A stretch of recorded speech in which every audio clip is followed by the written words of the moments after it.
Astaghfirullah. Bismillahirrahmanirrahim. Assalamualaikum warahmatullahi wabarakatuh.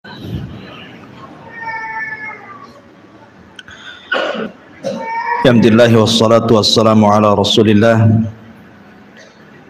wa ala alihi wa sahbihi wa mawalah wa la hawla wa la quwata illa billahi wa ba'du. Alhamdulillah, di malam hari ini kali kita bisa duduk untuk bertalabul ilmi. Salawat dan ring salam kita hadiahkan kepada Rasul kita Nabi besar Muhammad sallallahu alaihi wasallam. Kita lanjutkan kajian kita, masih membahas kitab Syarhus Sunnah di Imami Ahli Sunnati wal Jamaah Al-Imam Al-Barbahari rahimahullahu ta'ala. Qala al-muallif rahimahullahu ta'ala: wa'lam anna al-ahwa'a kullaha radiyatun tad'u ila as-sayfi wa ardauha wa aqfaruha ar-rafidhatu wal mu'tazilatu wal jahmiyatu fa innahum yuriduna an-nasa ala ta'tili wa zandaqati. Ketahuilah, kata muallif rahimahullahu ta'ala, bahwa seluruh hawa nafsu seluruhnya tercela, mengajak kepada pertumpahan darah, dan yang paling buruk dan yang paling kufur adalah kelompok Rafidhah, kemudian Mu'tazilah dan juga Jahmiyah, karena sesungguhnya mereka menghendaki manusia untuk menghapus nama dan sifat bagi Allah dan juga mendorong kepada perbuatan zindik.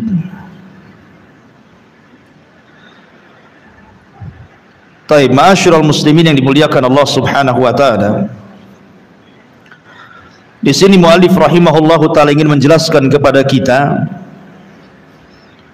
tentang bahaya mengikuti hawa nafsu. Karena hawa nafsu itu ada dua hal yang mendorong manusia bisa tergelincir. Pertama syahwat, dan yang kedua syubhat. Tetapi yang dikehendaki muallif rahimahullahu taala di sini adalah hawa nafsu yang mendorong kepada perkara syubhat. Karena perbedaan syubhat dengan syahwat itu, kalau syubhat merusak agama, merusak akidah dan pemikiran, keyakinan dalam agama. Tapi kalau syahwat itu merusak akhlak. Jadi di sini yang dikehendaki adalah dorongan syubhat pada hawa nafsu. Kemudian beliau mengatakan, kenapa demikian? Karena tad'u ila sayfi. Terkadang hawa nafsu yang berbentuk syubhat itu mendorong manusia untuk melakukan pertumpahan darah dengan pedang. Maksudnya isyarat muallif rahimahullahu taala ingin membantah siapa? Kelompok Khawarij. Kalau diistilahkan saib pedang, artinya kelompok yang pertama kali yang muncul adalah kelompok yang suka menumpahkan darah, mereka lah Khawarij. Inilah yang kita akan bahas di malam hari ini.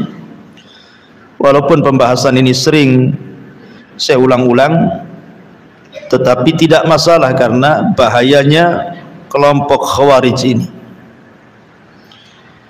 Kenapa kita katakan bahaya? Karena tidak berhenti di masa keluarnya saja. Walaupun mereka sudah diperangi dari zaman para sahabat Rasul tetapi akar akidahnya sampai tertancap pada anak-anak muda hari ini, bahkan sampai kiamat. Karena terakhir orang-orang Khawarij itu akan menjadi para pengikut Dajjal. Artinya Khawarij itu tidak bisa dimusnahkan. Setiap dimusnahkan ada lagi generasinya, setiap dimusnahkan ada lagi generasinya, dan yang terakhir menjadi para pengikut Dajjal. Ma'asyiral muslimin, saya akan sebutkan beberapa hadis tentang Khawarij, kemudian sejarah-sejarah yang berkaitan dengan Khawarij, termasuk sifat-sifatnya. Karena kita tahu bahwa para ulama salaf apabila membahas tentang firqah-firqah dalam Islam, kemudian mereka sampai kepada membahas Khawarij, maka mereka sampai mengarang kitab berjilid-jilid hanya untuk menjelaskan kesesatan Khawarij saja. Dan berbeda ketika para ulama melewati firqah-firqah yang lainnya. Kenapa semangatnya para ulama apabila membantah Khawarij itu sampai mengarang berjilid-jilid kitab? Karena firqah ini adalah firqah satu-satunya yang muncul sejak zaman Nabi masih hidup. Jadi Nabi masih hidup, kelompok ini sudah ada. Berbeda dengan kelompok-kelompok sempalan Islam yang lainnya, itu muncul setelah Nabi meninggal.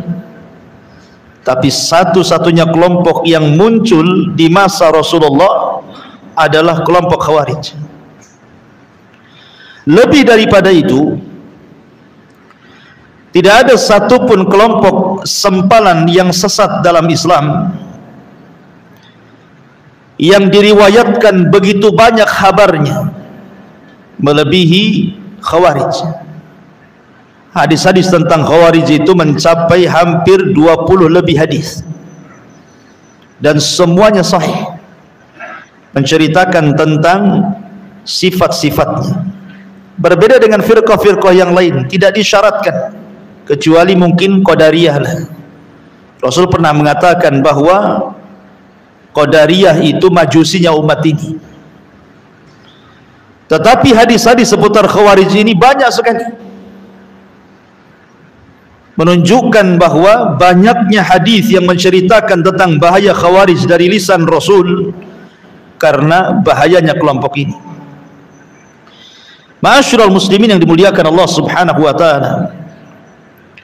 Hadis yang pertama, hadis dari Abi Sa'id Al-Khudri radhiyallahu anhu. Beliau menceritakan, ba'atha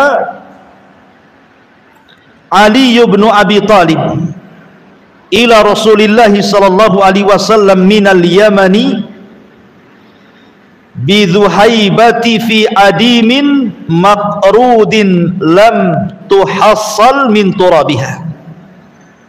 Suatu ketika Ali radhiyallahu an pernah mengirim batangan-batangan emas kepada Nabi sallallahu alaihi wasallam dengan wadah dari kulit yang disepuh dengan daun, dan emas itu belum dibersihkan dari tanah tambangnya. Kemudian dikatakan, faqasamaha baina arba'ati nafar. Maka beliau sallallahu alaihi wasallam membagi ke 4 orang saja. Yang pertama kepada Uyainah ibn Hisni, yang kedua kepada Aqra ibn Habis, yang ketiga kepada Zaid al-Khail, dan yang keempat kepada Al-Qamah ibnu Ulathah. Tiba-tiba kemudian seorang bangkit dan bicara di hadapan Rasul dan mengatakan, kunna nahnu ahaqqu bihadza min haula. Rasul, harusnya kami yang berhak mendapatkan emas itu dibandingkan mereka-mereka ini. Kemudian Nabi sallallahu alaihi wasallam membantah mereka dengan mengatakan, ala ta'manuni wa ana aminun man fis sama, ya'tini khabarus sama sabahan wa masa'an. Maka Nabi SAW mengatakan, apakah kalian akan mencelatku? Padahal aku adalah manusia kepercayaan zat yang berada di atas sana. Padahal wahyu dari langit datang kepadaku siang dan malam. Tiba-tiba kemudian berdirilah seseorang, rajulun ghairul ainaini musriful wajnataini nasijul jabhataini kathulihyataini makhluqur ra'si musyammarul izar. Lihat ciri-cirinya orang ini. Tiba-tiba kemudian berdiri seorang laki-laki yang matanya cekung, pipinya menonjol, dahinya ke depan, janggutnya lebat, kepalanya gundul, dan sarungnya tersampir, artinya terikat. Kemudian dia mengatakan, ya Rasulullah, ittaqillah, Rasul bertakwalah kau kepada Allah. Orang ini menasihati Rasul gara-gara Rasul membagikan harta-harta itu kepada 4 orang ini dan mengatakan, Rasul bertakwa kau kepada Allah. Lihat bagaimana sifat orang yang mencela Nabi ini. Ini bukan sifat orang biasa.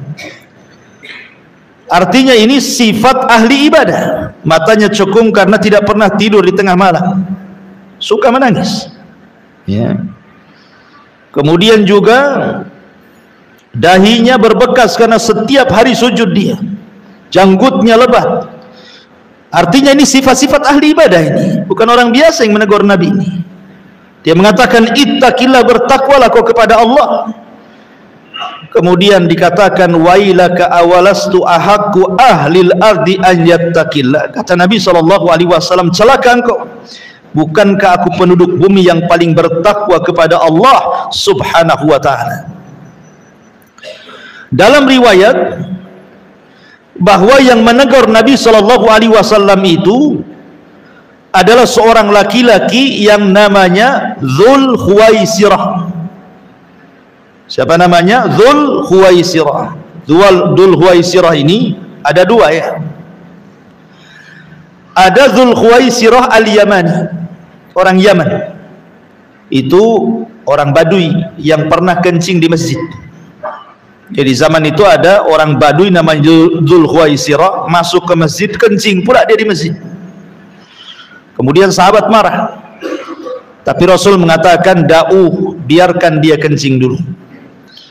Kemudian sahabat pergi, Rasul mendekati Dzul Khuwaisirah ini, al-Yamani ini, kemudian menasihati bahwa masjid ini bukan tempat kencing, tapi tempat solat, tempat zikir dan baca Quran. Saking lembutnya Rasul menasihati Dzul Khuwaisirah ini, Dzul Khuwaisirah ini tertarik dengan Rasul dan mendoakan, Allahumma arhamni wa Muhammadan wa la tarham minhum ahada. Semoga Allah merahmati aku dan Muhammad saja, dan Allah tidak merahmati mereka, maksudnya para sahabat yang melotot kepada aku, katanya. Ini Dzul Khuwaisirah yang kencing di masjid, namanya Dzul Khuwaisirah al-Yamani. Tapi yang dimaksud Dzul Khuwaisirah ini yang kurang ngajar kepada Rasul ini, dia adalah namanya Khurqus ibnu Zuhair ibnu Sa'din at-Tamimi. Saya ulangi, Khurqus ibn Zuhair ibn Sa'ad at-Tamimi. Inilah yang kemudian mendatangi Nabi SAW, tiba-tiba mengatakan, i'dil ya Muhammad, adil kau wahai Muhammad, jangan begitu pembagiannya, kan kami yang memenangkan perang dalam Hunain, kenapa mereka yang dapat, gitu maksudnya. Maka Nabi SAW marah dan mengatakan, illam a'dil faman ya'dil, kalau aku tidak adil, lalu siapa manusia yang lebih adil dariku, kata Nabi SAW. Artinya bahwa orang ini pertama mencela agama Nabi, yang kedua mencela kealiman Nabi seolah-olah Nabi jahil. Yang ketiga, orang ini talabud dunia, menghendaki dunia. Nanti tiga ciri ini akan menjadi ciri Khawarij. Karena ketika itu orang ini pergi, Nabi SAW mengatakan, min di'di hadar rajul, kata Rasul, dari punggung orang ini akan muncul orang-orang yang semisal dia. Akan muncul orang yang semisal dia, qaumun yatsluna kitab Allah, sebuah kaum yang mereka membaca Al-Quran ratban la yujawizu hanajirahum, tetapi bacaan Qur'annya tidak sampai di tenggorokan mereka. Yamrukuna minad din, mereka melesat dari agama. Kama yamrukus sahmu minar ramiyah, seperti anak panah melesat dari busurnya. La in adraktuhum la aqtulannahum qatla Samud, kalau aku mendapati mereka, aku perangi mereka seperti Allah mengadab kaum Samud. Ya. Lihat di sini menunjukkan bahwa cikal bakalnya orang-orang Khawarij itu sudah ada di zaman Nabi. Dari siapa?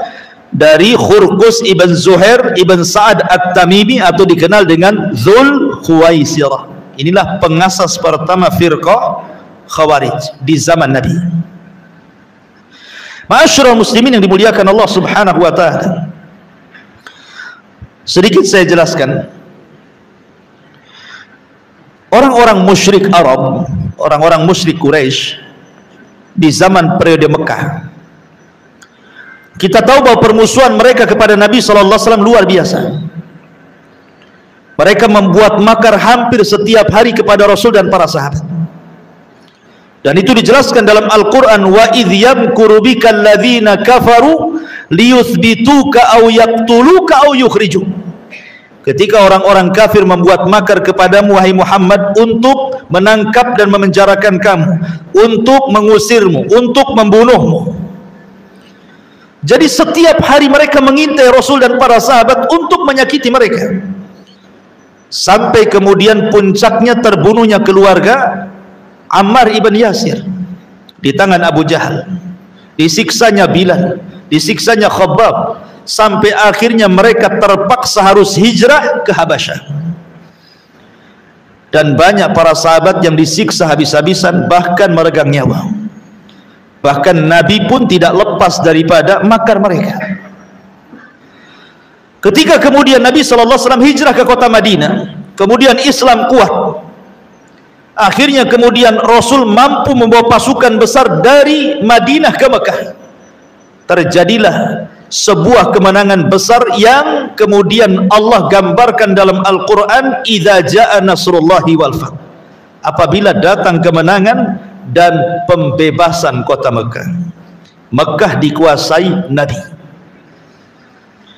Kemudian ketika orang-orang yang pernah memusuhi Rasul itu sudah tidak bisa apa-apa, tidak berdaya, mereka berada dalam haram, kemudian dikepung, Nabi SAW sempat melihat wajah-wajah orang-orang yang dulu pernah menyakitinya, memeranginya, menyakiti para sahabatnya. Nampak wajah-wajah itu. Tapi subhanallah, Nabi adalah Nabi Rahmah, Nabi yang penuh dengan kasih sayang. Tiba-tiba Nabi SAW mengatakan, idhabu fa antumut tulaqa, pergi kalian, kalian sudah kumaafkan. Lihat, Nabi SAW padahal melihat wajah-wajah orang-orang yang pernah menyakitinya, tapi Rasul mengatakan, idhabu wa antumut tulaqa, pergi kalian, kalian sudah kumaafkan. Tapi lihat bagaimana Rasul ketika bicara soal Khawarij. Rasul memaafkan orang-orang musyrik kan? Bahkan Rasul mengatakan, pergi kalian, kalian sudah kumaafkan. Jelas-jelas mereka orang musyrik, menyerang Rasul di berbagai macam peperangan, menyakiti para sahabat, tapi ujung-ujungnya Rasul mengatakan, pergi kalian, kalian kumaafkan. Lihat sikap Rasul kepada orang Khawarij. Nabi SAW mengatakan, tuba liman qatalahum wa qatalu, yad'una ila kitabillah wa laysa fi syai'in man qatalahum kana aula billahi minhum.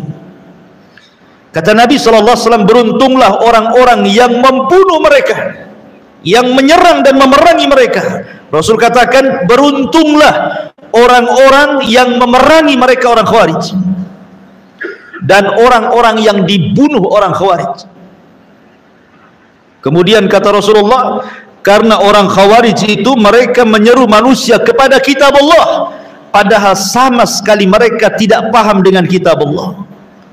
Maka barang siapa yang menyerang dan memerangi mereka, itu lebih utama di hadapan Allah dibandingkan mereka. Bahkan dengan tegas Rasul SAW mengatakan apa? La in ana adraktuhum la aqtulannahum qatla adin. Kalau seandainya kudapati mereka dimanapun mereka berada, kata Rasulullah, kuperangi mereka seperti Allah menghancurkan kaum Ad. Apa kabar kaum Ad? Ad dihancurkan, tidak ada satu pun umat Ad yang disisakan di bumi. Bahkan Rasulullah SAW menjanjikan pahala. Kata Nabi SAW, la in laqitumuhu faqtuluhum fa inna fi qatlihim ajran liman qatalahum indallahi yaumal qiyamah. Siapapun yang mendapati mereka, kata Rasulullah, perangi mereka, karena dalam memerangi mereka terdapat pahala di sisi Allah pada hari kiamat. Lihat bagaimana perlakuan Rasul yang berbeda kepada orang musyrik yang sudah menyerah, yang sudah kalah. Rasul mengatakan, idhabu fa antumut talaqu, pergi kalian kumaafkan. Tapi ketika menghadapi orang Khawarij, kata Rasulullah, kalau kudapati mereka dimanapun mereka berada, kuperangi mereka seperti Allah mengazab kaum Ad dan kaum Samud. Dahsyatnya Rasul kepada orang Khawarij, kan? Rasul tidak memaafkan mereka. Kenapa mereka tidak dimaafkan oleh Rasul? Karena Rasul yang mengatakan yaqtuluna ahlal Islam wa yada'una ahlal Ausan, karena mereka suka menyerang umat Islam dan membiarkan para penyembah berhala. Mereka musuh dari dalam, masalahnya bahaya. Maka saking bahayanya Rasul SAW tidak pernah memaafkan orang-orang Khawarij. Ma'asyiral muslimin yang dimuliakan Allah Azza wa Jalla. Kemudian juga hadis yang lain dari Abu Sa'id Al-Khudri radhiyallahu anhu, ketika beliau ditanya soal Haruriyah. Haruriyah itu diambil dari kata Harura. Harura itu satu tempat desa yang ada di ujung Kufah. Disitulah berdiri organisasi Khawarij, di Harura. Jadi Abu Sa'id Al-Khudri ditanya tentang Haruriyah. Maka kemudian beliau menjawab, aku tidak tahu tentang Haruriyah, tetapi kata Abu Sa'id Al-Khudri, aku pernah mendengar Rasul bersabda. Apa sabdanya?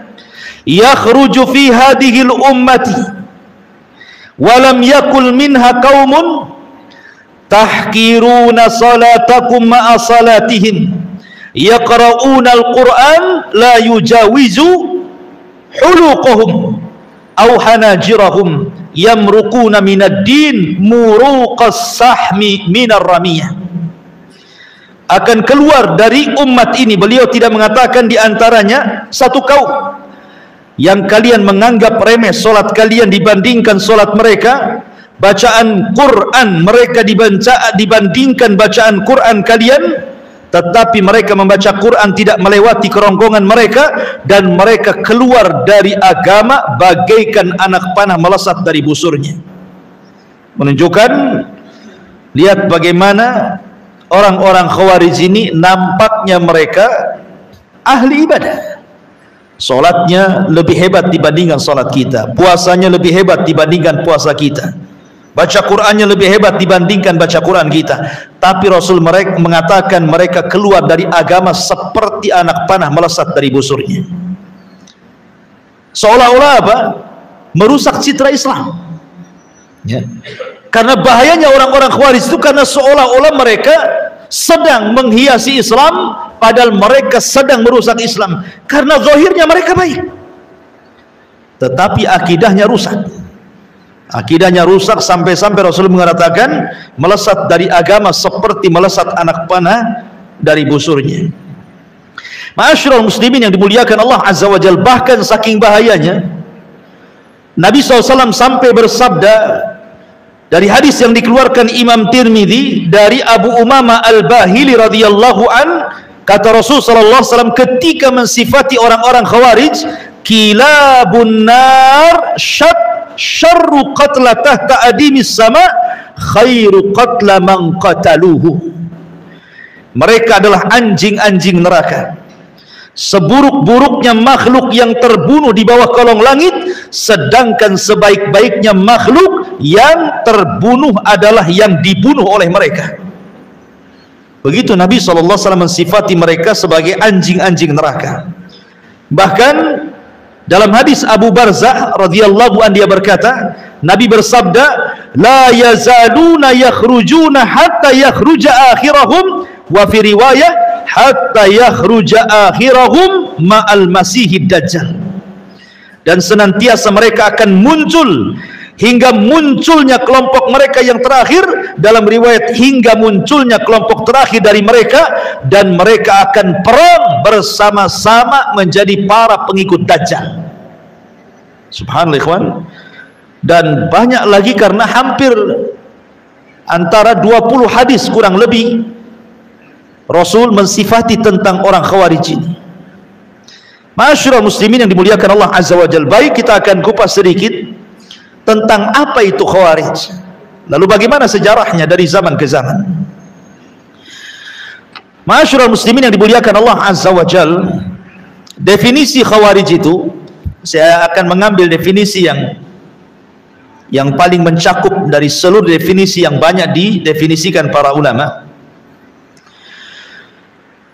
Khawarij adalah kullu man kharaja ala jama'atil muslimina.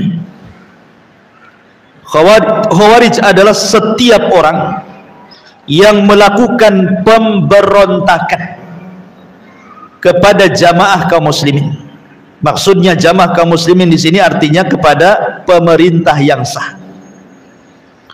Orang yang melakukan pemberontakan, hendak menumbangkan pemerintah, kemudian wa kafarahum, dan juga mengkafirkan mereka, summa bana ala takfirihim istihlal dimaihim, kemudian dibangun di atas manhaj takfir mereka, mengkafir-kafirkan di luar kelompoknya sampai kepada menghalalkan darah kaum muslimin. Dari definisi ini berarti ada 3 poin ciri Khawarij yang sangat melekat kepada mereka. Hati-hati kalau ada orang yang punya satu ataupun tiga-tiganya dari pemahaman ini, orang ini terpapar Khawarij. Pertama, niat memberontak, menjatuhkan penguasa. Yang kedua, alasan memberontak kepada penguasa karena manhaj mereka manhaj takfir, karena mengkafirkan penguasa. Penguasa dianggap togut, ya. Penguasa dianggap togut, kafir mereka. Kemudian berakhir dengan istihlalud dam, menghalalkan darah, melakukan bom bunuh diri, melakukan peledakan, pembunuhan, dan begitu seterusnya. Kalau sudah ada niat memberontak didasari dengan manhaj takfir karena mengkafirkan, pasti diakhiri dengan pengeboman, dengan pembunuhan. Itulah 3 ciri Khawarij. Ma'asyiral muslimin yang dimuliakan Allah Subhanahu wa taala, tadi saya sudah singgung bahwa kelompok ini ideologinya sudah ada sejak zaman Nabi sallallahu alaihi wasallam. Ketika Dzulkhuwaisirah kemudian tidak terima dengan pembagian ghanimah, harta rampasan perang Hunain, dan mengatakan, adil engkau wahai Muhammad, dalam riwayat bertakwalah engkau wahai Muhammad, maka Rasulullah SAW mengatakan, illam adil faman ya'dil, kalau aku tidak adil, siapa lagi yang lebih adil dari aku? Maka dari sini ada 3 ciri yang melekat juga daripada Khawarij itu. Pertama, mencela agama orang, Karena orang ini mencela agama Nabi. Orang-orang Khawarij itu suka mencela agama di luar kelompoknya, seolah-olah mereka lah yang ahli jannah, yang lain ahli nar. Seolah-olah mereka itulah yang masuk surga, yang lain itu masuk neraka. Karena mereka suka mencela agama orang. Ini dari perkataan Dzul Khuwaisirah kepada Rasul. Kemudian yang kedua, mencela ulama. Mencela ulama, orang yang paling alim Rasul, orang yang paling paham itu Nabi, dicela Nabi. Maka mereka akan suka mencela para ulama, karena di tengah-tengah orang-orang Khawarij tidak ada ulama. Tidak ada ulama. Makanya ketika Abdullah ibn Mas'ud radhiyallahu an diberitahu oleh Abu Musa al-Ash'ari radhiyallahu an bahwa di Masjid Quba itu ada orang yang berhalaqah zikir yang tidak pernah diajarkan di zaman Nabi, di mana mereka bawa batu, kemudian bertasbih sekian kali, 100 kali, kemudian dioper batunya ke sebelahnya. Nanti dia ngitung dengan batu itu tasbih sekian kali, kemudian dioper ke sebelahnya sampai berkeliling. Ini tidak pernah diajarkan di zaman Nabi. Makanya Abdullah ibn Mas'ud mengatakan, daripada kalian hitung zikir kalian dengan batu-batu yang tidak pernah diajarkan Nabi itu, hitunglah dengan batu itu kesalahan kalian. Ku jamin kebaikan kalian tidak akan hilang. Apakah kalian lebih berpetunjuk ataukah sedang membuka pintu kesesatan, kata Abdullah bin Mas'ud. Kata perawi hadis yang menceritakan tentang kisah Abdullah ibn Mas'ud dengan Abu Musa al-Ash'ari ini, sungguh aku lihat orang-orang yang berhalaqah yang tidak pernah diajarkan di zaman Rasul, tidak ada satupun sahabat yang duduk di situ. Dan sungguh aku melihat ketika terjadi perang Nahrawan antara orang-orang Khawarij melawan kubu Ali radhiyallahu an, rupanya yang halaqah zikir itu bergabung di tentara Khawarij. Ya, kata Imam Al-Barbahari rahimahullahu taala, lihat, terkadang bid'ah itu awalnya kecil kemudian menjadi besar. Awalnya hanya zikir, jadi perang, menumpahkan darah. Ya. Menunjukkan ketika rawi riwayat ini mengatakan, aku tidak melihat ada satupun sahabat yang ada pada mereka, karena memang mereka tidak ada ulama, dan mereka justru mencela ulama. Mereka mencela ulama. Kemudian yang ketiga, dari kisah Dzul Khuwaisirah ini, Dzul Khuwaisirah ini cemburu gara-gara Nabi SAW membagi-bagikan harta ghanimah Hunain, lebih banyak diberikan kepada muhajirin dibandingkan ansar. Kemudian dia mengatakan, "Idil ya Muhammad, adil engkau ya Muhammad," menunjukkan tujuan Dzul Khuwaisirah itu adalah talabud dunya, hanya mencari dunia. Dan ciri-ciri Khawarij itu mencari dunia. Kok bisa?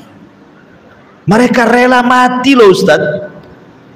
Bom berada di badan dia, dia ledakkan, mana mungkin dia mencari dunia? Kalau ada orang ngomong gitu ya, gimana bantahannya? Kita katakan, ada seorang alim di zaman tabi'in, bahkan boleh dikata sayyidut tabi'in, pemimpinnya para tabi'in, namanya Hasan al-Basri rahimahullahu ta'ala. Hasan al-Basri rahimahullahu ta'ala ditanya soal Khawarij. Ketika Hasan al-Basri mengatakan orang-orang Khawarij itu kharaju li ajli dunya, mereka keluar karena dunia.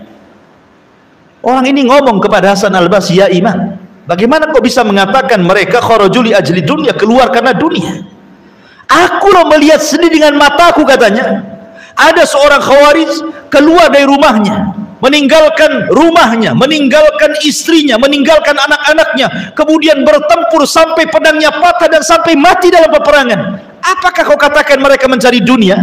Seperti yang kita katakan hari ini, ya, mereka sampai menyurati orang tuanya, berpamitan sama orang tuanya, meletakkan bom kemudian di perutnya, kemudian meledakkan. Apa mereka mencari dunia? Bukankah mereka itu simbolnya bahwa ingin cepat mati supaya cepat masuk surga, supaya dapat langsung dikawinkan dengan bidadari, katanya. Nah, itu ya. Lihat bagaimana Hasan al-Basri membantah mereka. Saya katakan, kata Hasan al-Basri kepada kalian, amana'akum al-imamus salata, amana'akum al-imamu al-hajja, amana'akum al-imamu as-siyama, amana'akum al-imamu al-ibadat. Saya tanya kepada kalian, kalian memberontak kepada pemerintah, tidak suka dengan pemerintah, tidak suka dengan jamaah kaum muslimin. Saya tanya kalian, apakah pemerintah melarang kalian sholat? Jawab, tidak. Apakah pemerintah melarang haji? Tidak. Apakah pemerintah melarang kalian puasa? Tidak juga. Apakah pemerintah melarang ibadah-ibadah yang lainnya merupakan syiar-syiar Islam seperti azan, id dan yang lainnya? Tidak. Kemudian Hasan Al-Basri, artinya sorga di hadapan kalian. Lalu buat apa kalian kemudian mengacau pemerintah? Kalau pemerintah tidak melarang sholat, tidak melarang zakat, tidak melarang puasa, tidak melarang ibadah, bukankah kita hidup untuk ini? Lalu untuk apa kalian memberontak, melakukan pemoboman di sana sini? Kalau bukan tujuan dunia, apa maknanya? Kalau tujuan akhirat, akhirat di depan kita. Kita sholat bisa, puasa bisa, id bisa, baca Quran bisa. Apa yang mencegah kalian untuk melakukan pengeboman? Bukankah inilah yang diperintahkan Allah? Dari sini menunjukkan bahwa sifat orang-orang Khawarij itu sedikit-sedikit karena mereka bicara tentang tahkim. Menurut mereka itu bahwa syariat Islam itu hanya berkisar soal urusan hakimiyah, soal urusan pemimpin yang tidak melakukan hukum Allah itu saja. Mereka menganggap bahwa kalau pemimpin itu tidak menerapkan hukum potong tangan, hukum rajam, hukum cambuk, berarti pemimpin itu tauhid. Orang Khawarij itu kemana-mana kalau bahas tuh ngalor ngidul, ujung-ujungnya ke situ. Ujung-ujungnya bicara soal pemimpin yang tidak menegakkan syariat Islam. Maksudnya syariat Islam itu menurut orang-orang Khawarij bukan yang dimaksud kita. Syariat Islam menurut mereka itu maksudnya hanya bicara soal hukum hudud. Ya, soal hukum potong tangan, soal rajam, soal cambuk, itu saja yang 3 lembar dalam kitab fikih itu. Sementara syariat Islam itu kan banyak, termasuk keamanan negara itu syariat Islam. Ketika kalian mengacaukan sebuah negara, kalian tidak sedang menjalankan syariat Islam. Sholat syariat Islam, puasa syariat Islam, menjaga darah kaum muslimin syariat Islam. Kalian justru membunuh darah kaum muslimin. Syariat Islam itu mencakup semuanya, bukan hanya sebatas hukum hudud. Ya. Ma'asyiral muslimin yang dimuliakan Allah Subhanahu wa taala, maka dari sini kita tahu bahwa sebenarnya mereka itu sedang mencari dunia, bukan mencari akhirat. Ini penegasan daripada siapa? Hasan Al-Basri. Dan kaidah Hasan Al-Basri ini umum kepada semua, bukan hanya orang Khawarij saja. Terkadang umpamanya dalam sebuah yayasan yang bergerak dalam dakwah, ada orang-orang yang kemudian direkrut sama yayasan dakwah, suruh jadi pengurus, jadi ini. Lama-lama dia pula memberontak, mengusir orang lamanya, dia pula yang menguasai di situ. Kalau bukan karena urusan dunia, urusan apa? Dia sudah tinggal di situ, anaknya di situ, dia pun bisa dakwah di situ, dia tenang di situ kan? Tiba-tiba diambil alih. Kalau bukan urusan dunia, urusan apa? Kecuali kalau umpamanya ini udah nggak beres nih, sesat nih ketua yayasan nih, ini jadi Khawarij ini, lain ceritanya. Ma'asyiral muslimin, ini kaidah semuanya masuk. Ke masalah masjid, ke masalah yayasan, ke masalah semua masuk. Ma'asyiral muslimin yang dimuliakan Allah Azza wa Jalla. Baik, kita masuk ke pembahasan lain. Ma'asyiral muslimin, sedikit kita akan bicara tentang sejarah munculnya Khawarij dalam bentuk jamaah. Kalau di zaman Rasul kan dalam bentuk individu, ya, individu namanya Dzul Khuwaisirah. Tapi dalam bentuk kelompok itu terjadi di zaman siapa? Utsman ibn Affan. Di zaman Utsman ibn Affan itu ada seorang laki-laki namanya Abdullah ibn Sabah. Abdullah ibn Sabah al-Himyari al-Yamani as-San'ani, orang Yahudi yang pura-pura masuk Islam di zaman Utsman. Dialah yang kemudian menjadi provokator utama terbentuknya firqah Khawarij dalam bentuk jamaah. Dia karena tidak bisa mempengaruhi orang Hijaz, maksudnya Hijaz itu Mekah dan Madinah, maka dia berangkat ke Mesir, berangkat ke Syam, ke Kufah, ke Basrah, mulai membuat fitnah tentang Utsman ibn Affan, mulai mengkritik tentang Utsman ibn Affan. Lah akhirnya kemudian berhasil dia, sampai akhirnya ribuan anak-anak muda mereka terpengaruh dengan pemahamannya Abdullah ibn Sabah ini. Akhirnya kemudian mereka bergerak tepat di bulan Dzulhijjah. Tepat di bulan Dzulhijjah, saat para sahabat yang ada di kota Madinah sedang haji ke Mekah, mereka datang. Utsman ibn Affan radhiyallahu an ketika mendengar ada pergerakan anak-anak muda yang hendak mendemo dirinya, maka kemudian Utsman mengutus dua sahabat, Muhammad ibn Maslamah dan Jabir ibn Abdullah radhiyallahu an. Coba tanyakan maunya apa orang-orang itu. Maka berangkatlah Muhammad ibn Maslamah dan Jabir ibn Abdullah menghadang mereka. Rupanya kemudian ditemuilah pimpinan mereka. Subhanallah, pimpinan orang-orang Khawarij ini, orang-orang yang hendak memberontak kepada Utsman ibn Affan ini, di lehernya menggantungkan mushaf. Jadi mushafnya itu digantungkan di lehernya. Kemudian Muhammad ibn Maslamah mulai dialog dan mengatakan, ada apa kalian datang jauh-jauh dari Mesir, dari Kufah, dari Basrah, kalian hendak datang kepada Amirul Mukminin Utsman ibn Affan dan hendak kemudian menyerang beliau? Ada apa dengan kalian? Ngapain kalian bawa pasukan sebanyak ini untuk mengepung istana? Ya. Maka kemudian pemimpin mereka mengatakan, inna hadza, sambil memegang mushaf ini, inna hadza amara an nadriba bihadza kullu man lam yu'min bihadza. Sesungguhnya ini maksudnya Al-Quran telah memerintahkan kami untuk membunuh, maksudnya Utsman bin Affan, karena dia tidak pernah beriman dengan Al-Quran, katanya. Kurang ajar ya. Maka Muhammad ibn Maslamah mengatakan, demi Allah, saya dan Utsman, maksudnya Utsman bin Affan radhiyallahu an, pernah berperang karena membela yang kalian gantung di leher Al-Quran di zaman Nabi Sallallahu Alaihi Wasallam. Bagaimana kelanjutannya? Azan dulu. Nah, tadi kan habis azan. Nah, silakan azan dulu.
أشهد أن محمدا رسول الله.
Ya, kita lanjutkan. Jadi setelah kemudian Utsman bin Affan radhiyallahu an mengutus Muhammad bin Maslamah dan Jabir bin Abdullah dan sudah mengetahui maksud kedatangan rombongan anak-anak muda yang jumlahnya cukup banyak, ribuan. Akhirnya kemudian Utsman mendengar bahwa ada riak-riak isu yang dihembuskan oleh anak-anak muda orang-orang Khawarij ini,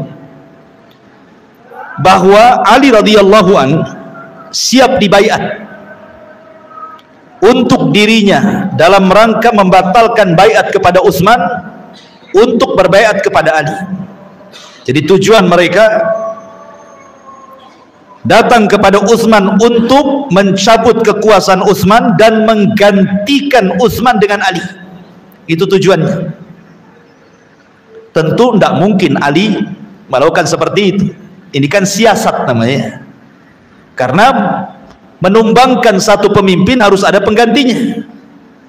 Kan harus ditonjolkan penggantinya, kan siapa? Oh, ini nggak benar nih presidennya, turun. Lah siapa gantinya? Kan harus ada gantinya. Jadi mereka itu hanya membuat isu saja bahwa Ali siap dibaiat.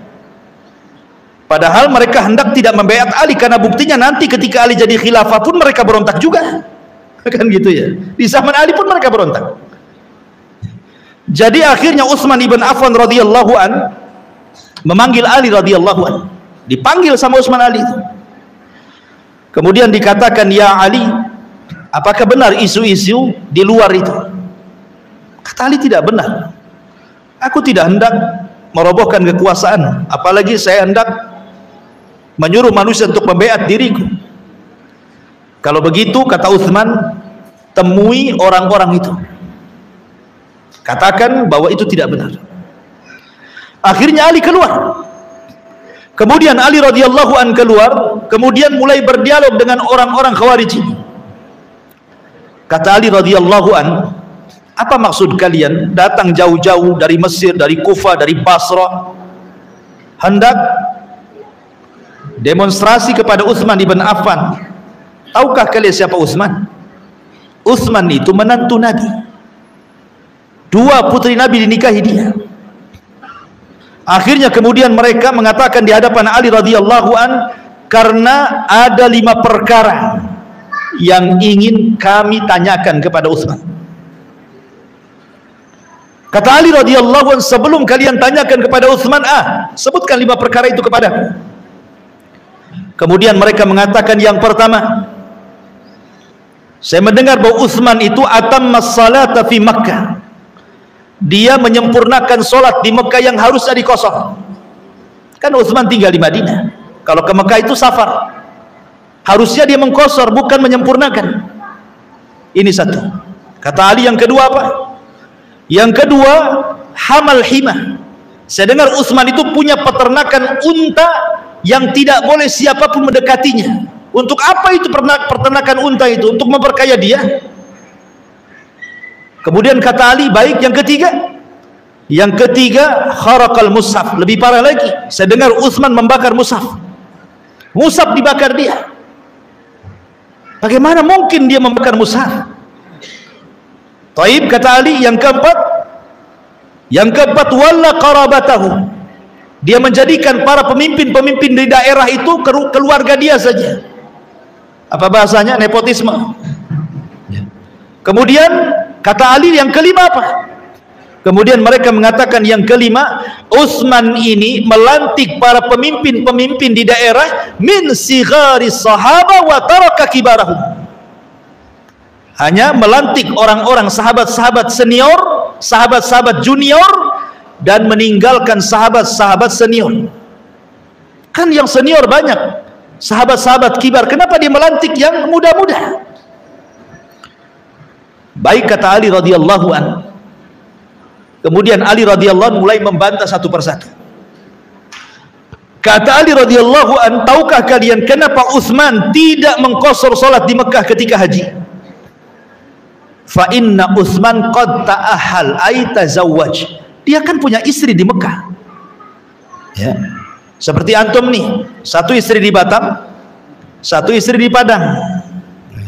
Kalau antum pulang ke Padang, antum mukim di sana. Karena tinggal di sana istrinya kan, kecuali kalau dua-duanya tinggal di sini kan itu. Ya, kalau di dua tempat berarti dua-duanya mukim. Lah Utsman itu menikah di situ. Kemudian yang kedua, adapun Utsman punya peternakan unta, itu bukan peternakan unta dia. Itu peternakan untanya kaum muslimin. Utsman hanya menggemukkan saja, itu milik Baitul Mal. Tidak benar yang kalian ceritakan. Adapun yang ketiga, Utsman membakar mushaf, kan di zaman Utsman itu sudah saya jelaskan. Ketika Hudzaifah ibn Yaman datang kepada Utsman dan mengatakan, "Ya Utsman, terjadi perselisihan para sahabat soal qiraah." Kata Utsman, "Kalau gitu kumpulkan semua qiraah itu." Akhirnya dikumpulkan catatan-catatan qiraah, maka Utsman membakar qiraah yang syadzah yang diperselisihkan dan menetapkan qiraah yang akhir dibaca Nabi. Jadilah mushaf Utsmani. Jadi kata Ali, Utsman itu membakar qiraah yang syadz, yang diperselisihkan. Ya. Bukan membakar mushaf. Kemudian adapun Utsman, dia meletakkan kemudian para pemimpin daerah dari kerabat-kerabatnya. Saya tanya kepada kalian, ada enggak pemimpin yang diletakkan Utsman dari kerabatnya dan dia orang zalim? Salahkah Utsman memilih pemimpin dari kerabatnya sementara mereka orang adil? Kan pemimpin yang penting adilnya, bukan masalah kekerabatan. Walaupun bukan kerabat, kalau zalim buat apa kan begitu? Apakah dia kemudian meletakkan pemimpin yang zalim? Kata Ali, kan tidak. Semua pemimpin yang diletakkan Utsman adalah orang-orang adil. Adapun Utsman kemudian dia mengatakan dia hanya memberikan pemimpin-pemimpin yang sigar, pemimpin-pemimpin yang sigar, yang junior, dan meninggalkan pemimpin-pemimpin yang kibar, tidak diletakkan di pemimpin-pemimpin daerah. Maka kemudian kata Ali radhiyallahu anhu, Rasulullah pernah menjadikan Usamah ibn Zaid untuk menjadi pemimpin perang. Usianya 20 tahun. Di belakangnya Abu Bakar, Umar, Utsman dan yang lainnya. Kemudian juga Rasul pernah memerintahkan Attab ibn Usaid, umurnya juga 20 tahun, sementara di belakangnya para sahabat Nabi SAW. Jadi apa yang salah dengan Utsman? Kalau Utsman memang dia meninggalkan kibarus sahabat, kemudian meletakkan sigorus sahabat, Rasul pun pernah melakukannya. Kalau dia memang kemudian diambil dari kerabat-kerabatnya, apakah ada yang zalim dari kerabatnya? Tidak. Bahkan Rasul pun pernah mengkhususkan orang-orang Quraisy dari pemimpin dan tidak diberikan kepada selain Quraisy. Ya kan? Yang jadi pemimpin kan semua orang-orang Quraisy. Abu Bakar, Umar, Utsman, Ali. Tidak ada orang-orang Ansar kan? Semua orang-orang Muhajirin. Lalu apa salahnya? Mulailah kemudian kehabisan syubhat, karena orang Khawarij ini hanya bisa dibantah dengan khusyubhat. Kalau Densus menangkap Khawarij kemudian dimasukkan penjara, disiksa, itu yang dikehendaki mereka. Memang mereka suka ditangkap, disiksa, kalau bisa dibunuh biar mati syahid, menurut keyakinan mereka. Itu sebuah kelezatan bagi mereka, sehingga untuk memberantas mereka itu dengan cara apa? Menghilangkan syubhat. Ya. Utus orang alim berdialog dengan mereka.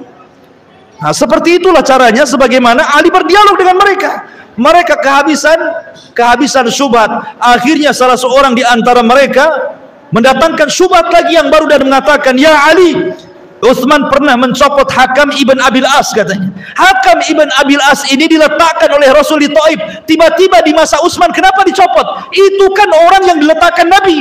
Kenapa dia berani mencopot, katanya. Kata Ali radhiyallahu anhu, ya, memang Utsman pernah mencopot Hakam ibn Abil As, tetapi dikembalikan ke Taif, katanya, dan dia tetap jadi pemimpin sana. Subhanallah, syubhat dari semua arah, ikhwan. Ya, pertama mencela agama.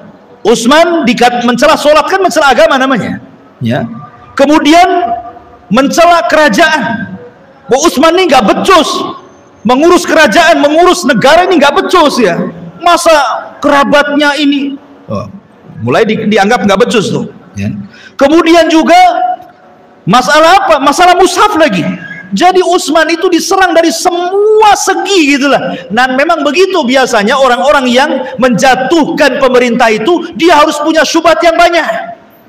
Nah, kalau nggak punya syubhat yang banyak nanti ditanya, ngapain kau demo mau meruntuhkan penguasa? Ada apa dengan penguasa kan gitu? Bingung dia. Oh, karena saya dibayar pakai nasi bungkus. Lain ceritanya. Ya. Masa alasannya dibayar nasi bungkus? Kan harus jelas kan gitu ya alasannya ya. Lihat orang-orang Khawarij ini alasannya macam-macam. Ya. Ma'asyiral muslimin yang dimuliakan Allah Azza wa Jalla. Akhirnya kemudian apa yang terjadi? Kemudian mereka pun dihadapkan kepada Utsman. Setelah mereka habis syubhatnya di hadapan Ali, akhirnya mereka dihadapkan kepada Utsman. Ali mengajak mereka, kalau begitu ayo kalian saya pertemukan dengan Utsman. Datang anak-anak muda ini, akhirnya berjumpa dengan Utsman bin Affan. Naik Utsman bin Affan ke atas mimbar. Utsman sudah tua, usianya 84 tahun, bayangkan, sudah tua. Ya. Naik dia ke atas mimbar. Ya. Kemudian kata Utsman ibn Affan radhiyallahu an ingin menjelaskan kepada orang-orang Khawarij itu siapa dia dan kedudukannya di hadapan Nabi. Kata Utsman ibn Affan radhiyallahu, dia mengatakan, "Afikum Ali?" Ada Ali di sini? Kemudian Ali mengatakan, "Ya, saya di sini." "Afikum Talha?" Maksudnya Talha ibn Ubaidillah. Apakah di antara kalian ada Talha? Tiba-tiba mengatakan, "Saya Talha." Kemudian kata Utsman, "Afikum Sa'd bin Abi Waqqas?" Ada Sa'd bin Waqqas di sini. Oh, kata Sa'd, saya di sini. "Afikum Zubair?" Apakah ada Zubair? Kata Zubair, saya di sini. Ketika sudah lengkap, ini orang-orang yang mubasyiruna bil jannah ya. Orang-orang yang mendapatkan kabar gembira masuk surga yang disebut oleh Utsman ini. Kemudian Utsman mengatakan, "Saya bersaksi kepada kalian. Saya bersaksi kepada Allah kepada kalian." Ya. Tanyakan kepada orang-orang ini, maksudnya kepada Ali, kepada Talha, kepada Sa'ad bin Abi Waqqas, kepada Zubair, tanyakan kepada orang-orang ini. Mereka tahu semuanya.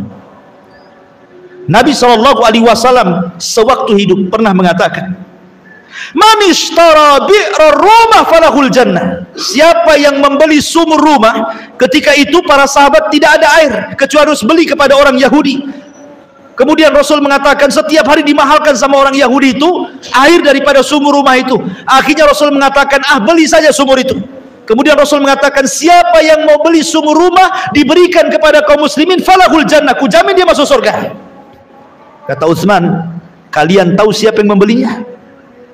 Bukan Ali, bukan Talha, bukan Zubair, bukan siapa-siapa.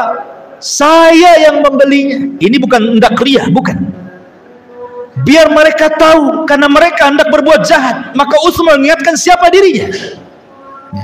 Kemudian kata Utsman ibn Affan radhiyallahu anhu, bukankah Rasul pernah mengatakan siapa yang bisa membeli tanah ini yang dempet dengan Masjid Nabawi, maka dia dapat surga. Siapa yang membelinya? Aku yang membelinya. Kemudian aku serahkan untuk peluasan Masjid Nabawi. Kemudian ketika tentara Tabuk kesulitan, sampai-sampai Rasul mengatakan, man jahaja jaishal usra falahul jannah. Siapa yang bisa mendanai tentara kesulitan, maka bagi dia surga. Kata Utsman, aku yang mendanainya. Sampai-sampai dikatakan bahwa Tabuk itu milik Utsman semuanya, karena dia yang mendanainya. Artinya Utsman membeli surga dari Rasulullah sampai 3 kali. Setelah kalian tahu kedudukanku, apakah kalian akan menyerangku, katanya. Maka akhirnya Utsman ibn Affan radhiyallahu an hanya mendoakan sebelum turun dari mimbar dan mengatakan, Allahumma gfirli waliman abahadami.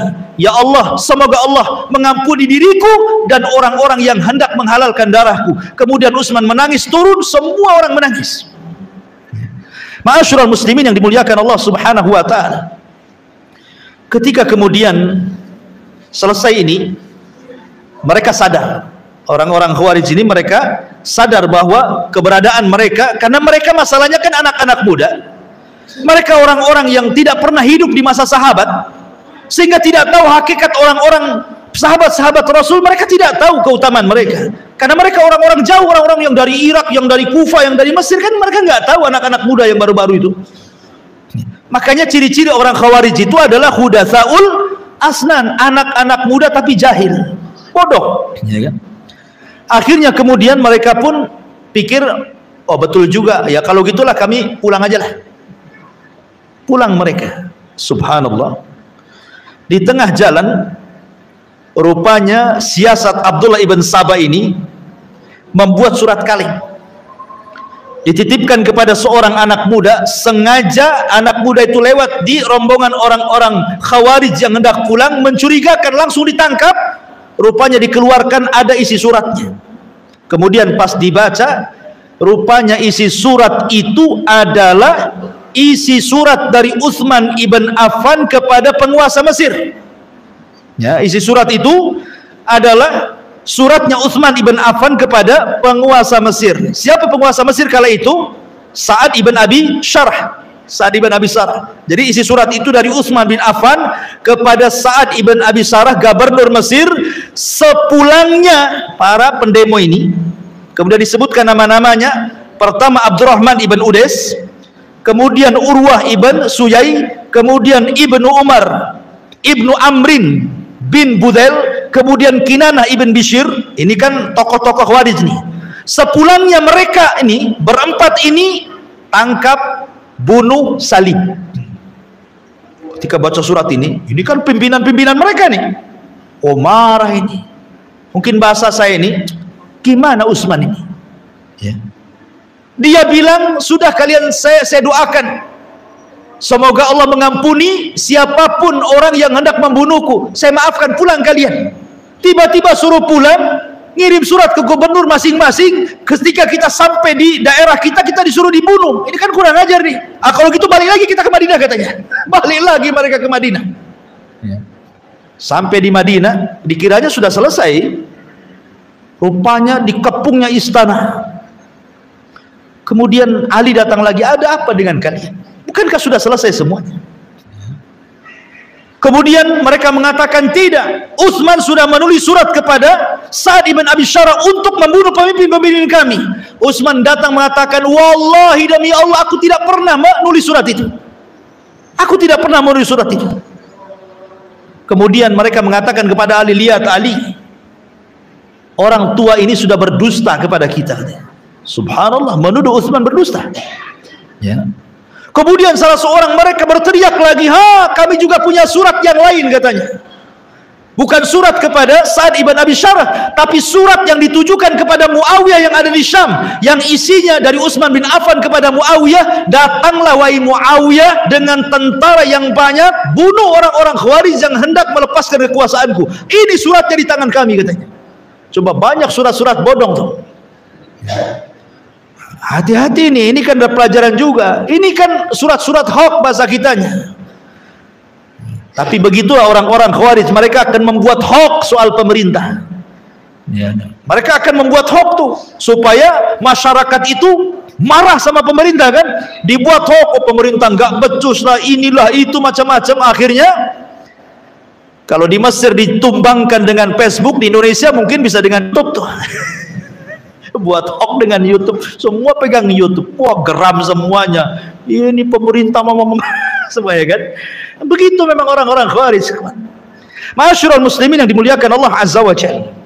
Akhirnya ketika Utsman bersumpah, mereka juga tidak yakin, tidak percaya dengan sumpah, karena memang tujuannya ingin menumbangkan Utsman, sudah sakit hati mereka. Akhirnya ketika itu banyak para sahabat datang ke rumah Utsman. Ada Abu Hurairah, ada Hasan, ada Husain, ada Zubair, ada Tolha. Banyaklah para sahabat datang ke rumah Utsman dengan membawa pedang-pedang mereka dan siap menghadapi mereka. Tapi Utsman mengatakan, bersumpah demi Allah, sebaiknya sarungkan pedang-pedang kalian. Ini urusan aku dengan mereka. Ini urusanku dengan mereka. Pulang kalian. Saya tidak hendak menumpahkan darah siapapun ahlu Madinah di kota Madinah. Pulang. Abu Hurairah radhiyallahu sampai menangis. Akhirnya dia lempar pedangnya, menangis keluar dari rumah.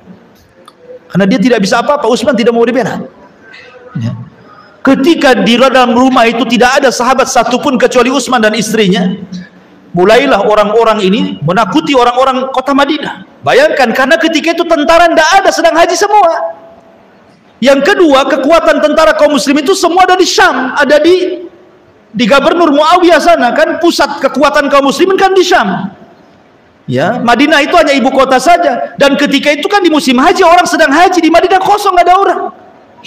Sementara ini orang-orang Khawarij ribuan datang dari daerah-daerah gitu ya, sampai mengancam penduduk Madinah, sampai ketakutan. Siapa yang keluar dari rumahnya tidak aman, siapa yang tetap di rumahnya dia aman. Sampai semua ahli Madinah mengunci semua di rumah-rumah mereka. Rumah Utsman dikepung oleh orang-orang Khawarij.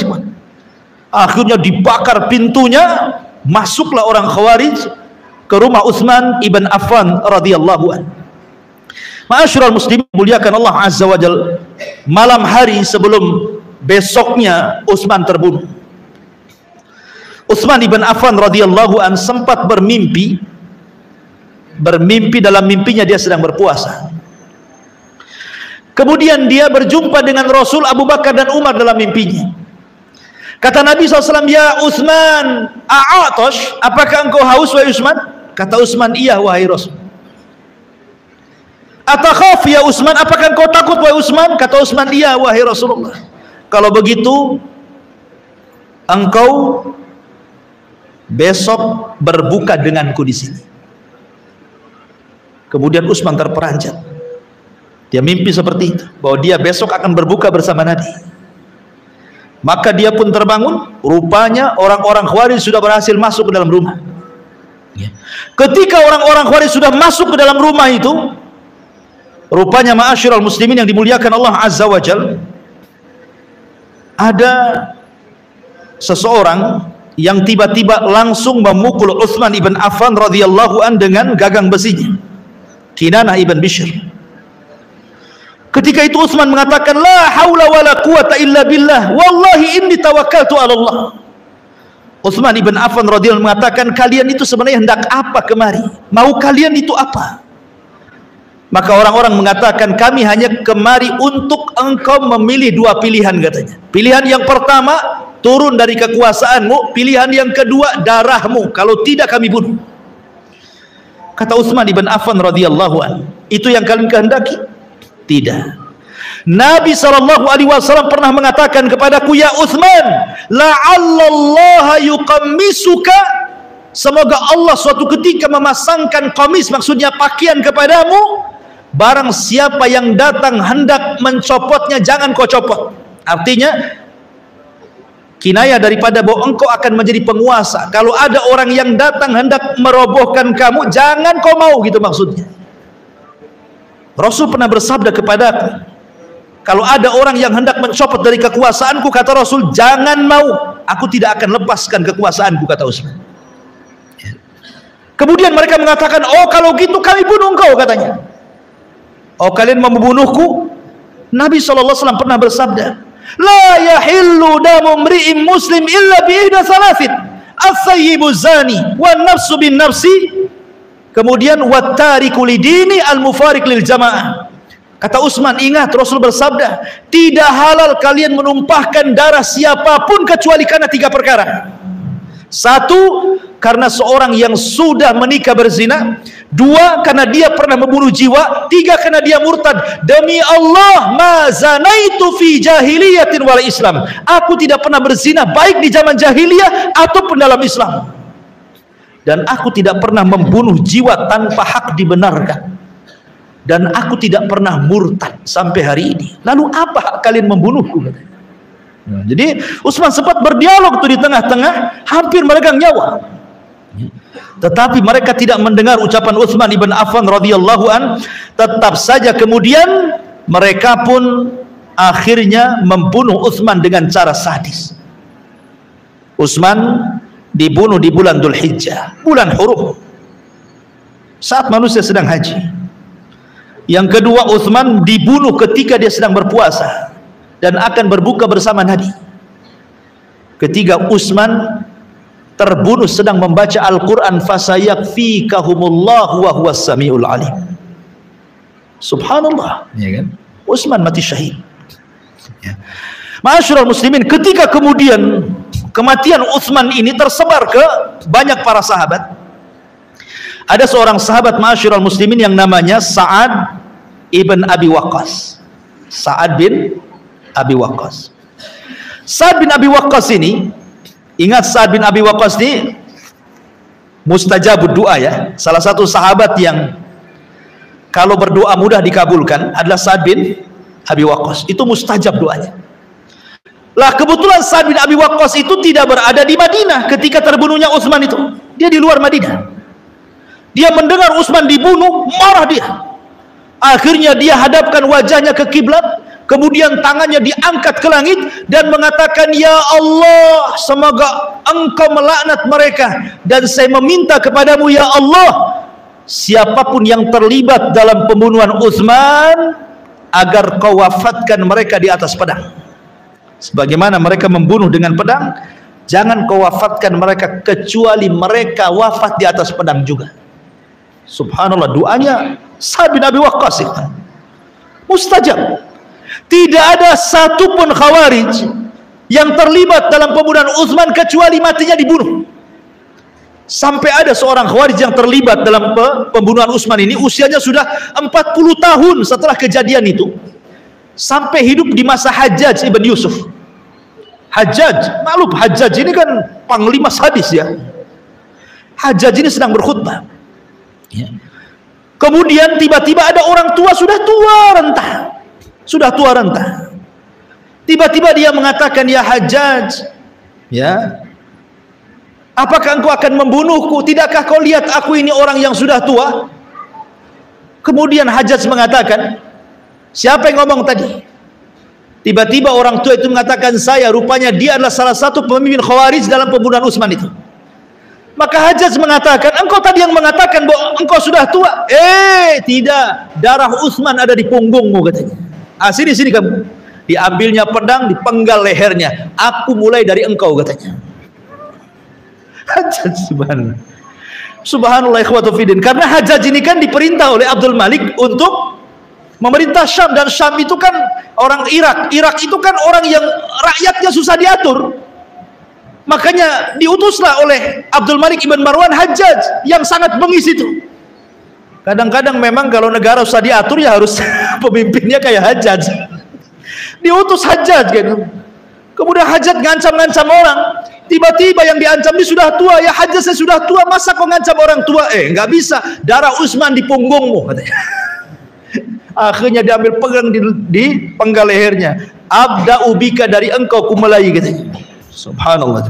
Inilah mustajabnya doa siapa? Sa'ad bin Abi Waqqas. Sampai jam berapa ini? Coba bayangkan, anak nulis loh, masih sampai ditulis 1, 2, 3, 4, 5 lembar, ya kan? Jadi gimana Cak Lis? Sudah, kita bersambung aja lah ya. Sudah insya Allah ya. Insya Allah kita bersambung. Sebelum bersambung ada pertanyaan di sini. Satu pertanyaan saja ya. Bismillah, Ustaz mau bertanya, kalau ada sifat-sifat khusus yang kita temui di sekitar masyarakat kita, apa yang harus kita lakukan? Khawarij, sifat-sifat Khawarij yang kita temui di masyarakat, apa yang harus kita lakukan? Ya kita nasihati. Ya. Kita nasihati. Kemudian bekerja sama dengan pimpinan masyarakat di situ, RT, RW dan yang lainnya kan itu ya. Gak perlu dengan kepolisian, karena kan mereka bahaya. Mereka sangat bahaya. Dan tadi saya sudah jelaskan bahayanya, sampai Rasul tidak memaafkan mereka. Ingat, tujuan mereka itu hanya darah. Tujuan mereka itu darah. Padahal Nabi SAW mengatakan, seandainya kalau ada orang datang ke Ka'bah bawa cangkul, bawa gada, palu, kemudian Ka'bah itu dihancurkan satu keping sampai rata dengan tanah, itu lebih ringan dosanya dibandingkan menumpahkan darah satu orang muslim. Lihat orang-orang yang melakukan pengeboman itu, tujuan mereka orang-orang kafir, kenyataannya apa? Orang Islam yang mati. Dan lebih parah lagi, tidak ada adab jihadnya. Dalam Islam saja adab jihad, tidak boleh membunuh anak-anak, tidak boleh membunuh orang tua, tidak boleh membunuh wanita, tidak boleh merusak ya. Yang dibunuh tentara saja. Ini enggak, semua rata. Perempuan yang lewat mati, anak yang lewat mati, orang tua mati, semua mati di situ. Enggak ada adabnya. Itu kalaupun terjadi dalam sebuah pertempuran yang jelas-jelas bertempur, ya kan? Mereka tidak sedang bertempur. Ini negara Islam. Mereka mau mengacau negara Islam. Keamanan itu nikmat yang paling besar. Kalau memang ada di masyarakat yang seperti ini, waspadai. Kalau perlu dinasihati, laporkan kepada RT, RW, lurah, polisian, ya. Karena ini sangat bahaya. Wallahu a'lam. Ya, saya kira cukup kan. Sudah 7:30. Subhanallah bihamdika, asyhadu an la ilaha illa anta astaghfiruka wa atubu ilaik. Allahu ta'ala. Assalamualaikum warahmatullahi wabarakatuh.